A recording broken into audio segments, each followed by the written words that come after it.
And maybe it is because Ten Commandments was just such a landmark, and even though this is a good film, yeah, it's probably not really a landmark in any way. At least, not in the way that most people view cinematic landmarks. But I still think it's a good, strong film. Better than Ten Commandments, in fact.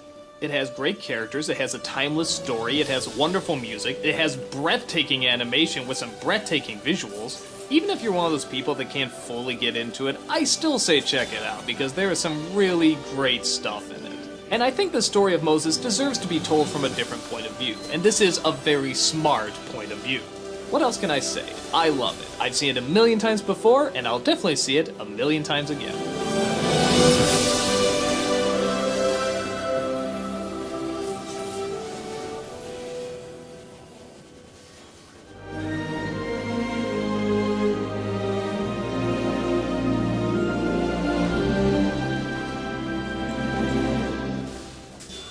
I'll admit, I didn't see The Road to El Dorado when it first came out because it just sort of looked cheesy. And in some ways, yeah, that's kind of what it is. And in other ways, it's actually really smart. But in other ways, the animation is a little lacking. But in other ways, it's fantastic. In other ways, maybe it would have been better as a live-action film. But in other ways, animation is the perfect way to get across some of this comedy. And, oh boy, let's just look at the story.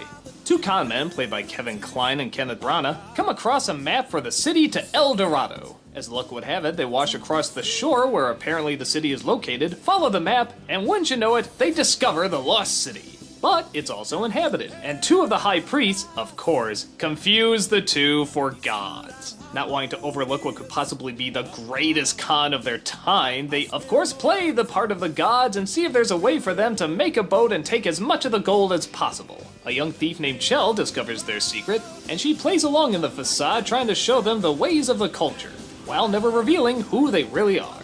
The writing for this movie is very good. Actually, it reminded me a lot of The Princess Bride. In fact, it felt eerily similar. A lot of comedy, a lot of jokes, but also still trying to get across an action adventure. My problem with the film? I'm really gonna sound weird for this, but the animation is actually too good. What do I mean by that? Well, Princess Bride was funny because it's live-action people acting like cartoon characters. And my theory is that if The Road to El Dorado was actually live-action, it would have been funnier. Now what sense does that make? You have an animated movie where characters are acting like animated characters. Shouldn't that be ideal? Well, the animation looks very similar to Prince of Egypt in that it's very pretty and it's very nice looking, but that doesn't always translate into comedy. The weakest part of the Prince of Egypt was the comedy, but that's okay, it wasn't essentially meant to be a comedy first. This is. And if you're gonna do comedy and animation, you better have some damn funny comedic animation. This is where you need Warner Brothers to come in. You need the fast pace, you need the over-the-top reactions. They never allow them to get really big, goofy, over-the-top reactions. I think they were more concerned about making him look handsome. For the most part, it's pretty restrained. I don't know if that totally comes down to them being good-looking though, because Shell's pretty good-looking and she gets some really funny reactions. But I think in order to make something like this work, you need the team from, say, The Iron Giant or Hotel Transylvania. The people don't move realistically enough for us to mistake them for human, but they don't move cartoony enough in order for us to laugh at them. But with that said, I don't think it's a total abject failure either. Like I said, it is written very well, and some of the lines do get a good laugh. And you are not gods! You're not a god? How dare you! Particularly any point where they have to talk really deadpan, that seems to work. Oh, we expected you to be staying with us for the next 1,000 years. Well, as we say in the spirit world, there's your plan and then there's the god's plan. The action-adventure stuff seems to work pretty well, and it's good to look at, but again, it's not quite as big or grand as, say, something like Prince of Egypt. It's impressive, don't get me wrong, but when you really want big, grand moments, you need some big, grand animation and some big, grand angles, and yeah, it's okay, but could be stronger. The songs are by Elton John and Tim Rice, the same team that brought us The Lion King. And I think I feel the same way about this as I do about The Lion King. And if you know what I thought about The Lion King, that's not that great. But where I liked at least 2 songs from Lion King, I can't think of any songs I like from this one. Hell, I barely even remember them. And even that's sort of strange, because the heroes sing one song, it's obviously a musical number, but then they never sing any of the others. It's just Elton John singing it, so it's really out of place and odd. Though I will admit, It's Tough to Be a God will be in my head for weeks. But in the same way Hakuna Matata will be, and yeah, you know what I think of that. It's tough to be a god, but if you get the people's nod, count your blessings, yeah, keep them sweet, that's our advice. I suppose in many respects I probably am being too harsh to this film because it's innocent enough, it's got some likable characters, it's bright, it's colorful, some of the jokes work. You can just tell though this film is trying hard to make you laugh often, and if they really wanted that to work, they really needed some different animation. But it's upbeat, it's well written, it's got some good stuff. I think you could even argue there's some good commentary with the gods trying to play the priests against each other and how religions work, and I don't know, I think there's something there. And maybe in the end that's the best way to describe it. There's something there, it's just not fully realized. But for what it is, I'm glad I saw it. I don't think a ton of my time has been wasted or anything. I was kind of amused by kind of a good movie, and that's kind of all I gotta say about it. I'd say if you're looking around the video store and there's no other movies you can find, this one might be good to look at. But only Princess Bride is good.